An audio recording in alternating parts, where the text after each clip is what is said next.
This is The Negative Connotation of Nuclear Energy with the Media by Liam Chow, Noah Burnett, Noah Smith, Cole Saunders. and Andrew Helfer. Let's start off by introducing what nuclear energy is and explaining how it works. Andrea Galindo from the International Atomic Energy Agency states that nuclear energy is an energy source released from the nucleus of an atom. This can happen in two ways.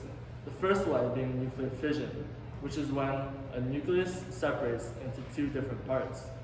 The second way is nuclear fusion, which is when multiple nuclei fuse together. Nuclear energy is a renewable source, which means that its source does not deplete after use. It uses power plants to generate its power, 31 of which are currently used and active. This amount of power plants results into how popular and how much we use nuclear energy. Nuclear energy is used in over 50 countries in the world, making it somewhat utilized and popular. It contributes to around 9% of the world's electricity, total electricity, and around a quarter of the world's low-carbon electricity.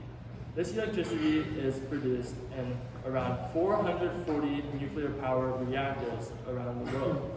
These numbers are from the World Nuclear Association. These numbers lead us to ask, why don't we use nuclear energy more? And why do people think so poorly about it? Well, this brings us to the problem, which is, despite the fact that nuclear energy has been proven as a viable source of energy, it still carries a negative connotation in the society and a poor media portrayal. So, how do we fix this problem? Solution number one, inform people of their incorrect and negative biases towards nuclear energy. Now, before we dive into the solution, it's important to take a look at why nuclear energy is perceived so badly by the public. As we can see, according to the Nuclear Energy Agency, only 20% of people have positive opinions when it comes to nuclear energy, with 36% being mixed and 37% having negative opinions. And this is largely due to two key contributors. The first of which is historical incidents.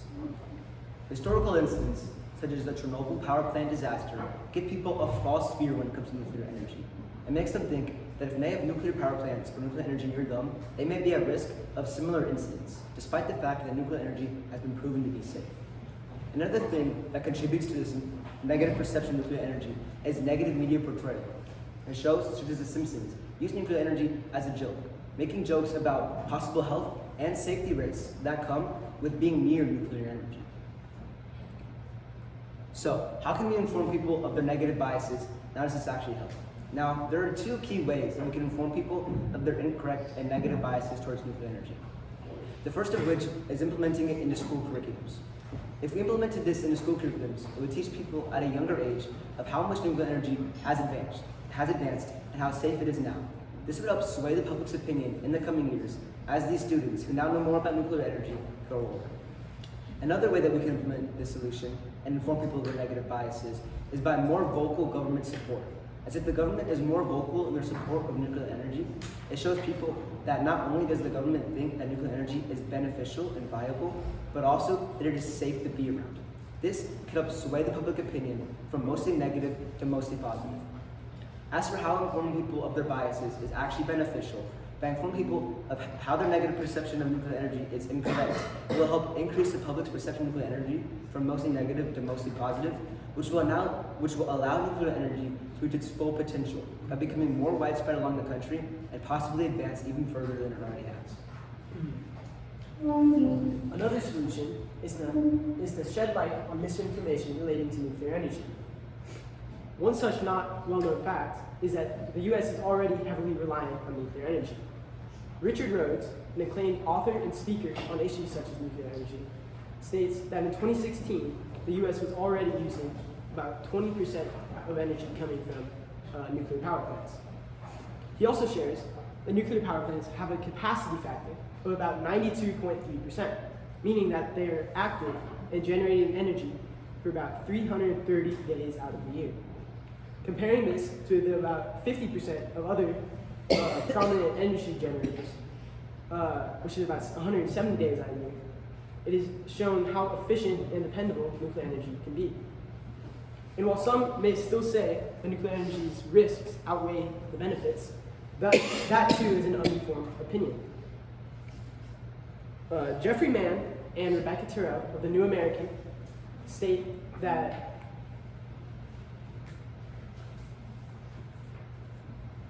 there have really only been 3 major nuclear power plant accidents. This is out of the 667 nuclear power plants that have been created since 1951. They also report on a study that measures the amount of deaths per every 1,000 terawatt hours of energy generated, in which nuclear power had only 90 deaths. Comparing this to the 150 to 200 of both hydropower, solar power, and wind power, it is shown, and the 100,000 deaths for coal energy, it is shown that nuclear energy is actually quite safe.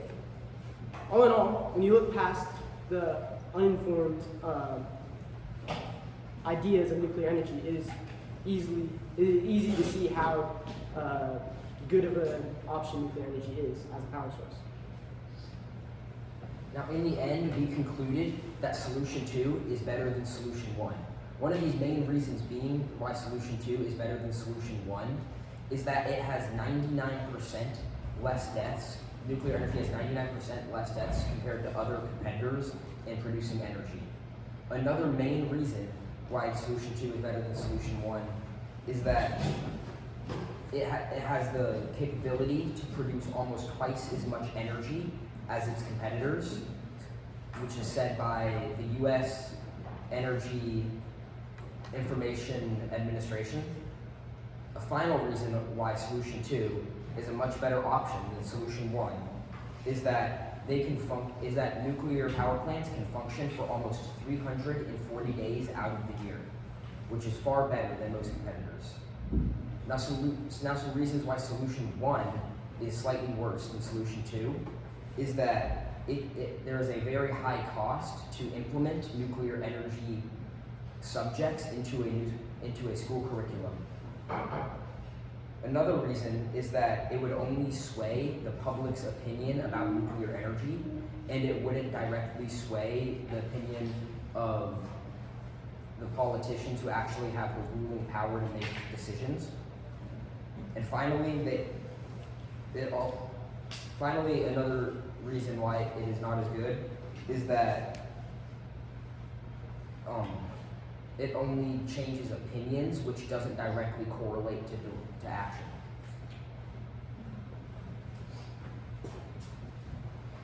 To conclude, nuclear energy is one of the most powerful and reliable energy sources we have today. It plays a crucial role in generating low carbon electricity, which helps reduce our dependency on fossil fuels. Despite its benefits, nuclear energy carries a negative connotation due to the misinformation spread by the media. People don't realize just how safe nuclear energy is. Recent studies from Ruben Berg of Visional Capitalists say that coal had 1,230 times more deaths and 273 times more carbon emissions than nuclear energy did. By educating the public and highlighting the real benefits of nuclear energy, we can work on creating a safer and more sustainable future. And here's our bibliography. Thank you. So, Andrew, I'm going to start with you. Can you give me a way in which your team's resolution makes you think differently about your own particular research you did on this topic? So our resolution, we thought of some of the negatives that could carry on. Like Liam said, the economic, it takes a lot of money to create these nuclear power plants as well as the waste cleanup. And in my paper, I mainly focused on the positives about it and how it doesn't really affect the environment and it cuts the carbon emissions. So that's how it happens. Okay. And then Cole, what is a way in which your team's resolution makes you think differently about your own specific research? One way my team's resolution makes me think differently about my own personal research is that my team focused a lot on some of the negative, shed a lot of negative light on some problems of nuclear energy, and I mainly focused on the positive outcomes for the future of nuclear energy because my lens was the futuristic perspective. Okay. And then Noah Burnett, can you give one specific way that your thinking changed as a result of Noah Smith's findings? So Noah Smith wrote on a scientific lens, and he focused mainly on the state of nuclear energy in the world and how it's used around the world and the effects that it has. Well, my personal findings were about historical and ways that nuclear energy has changed from the past and things that it has caused. So his his findings enlightened me more into like the worldwide current state of nuclear energy, as I had focused mainly on the past. So he helped me just learn more about the current state of nuclear energy, which helped build this presentation. Okay. And then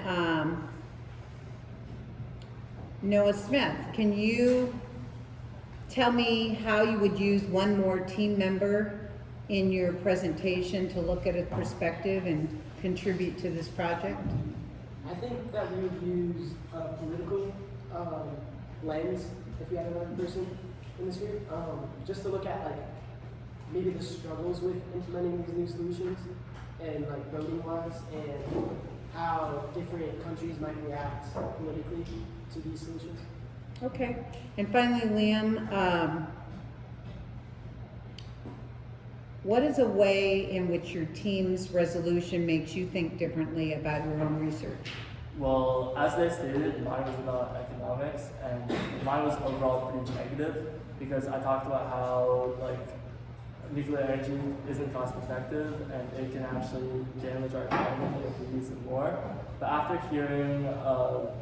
reading other people's IRRs and listening to their feedback for this presentation, I learned from Andrew like how it's better for the environment. I learned from Cole how in the future it could be better. I learned from Noah Burnett about how the history, we could develop it further to make up for the history. So everyone just had a little bit of a part in me realizing that nuclear energy could actually be a very positive source for our future. Great, thank you.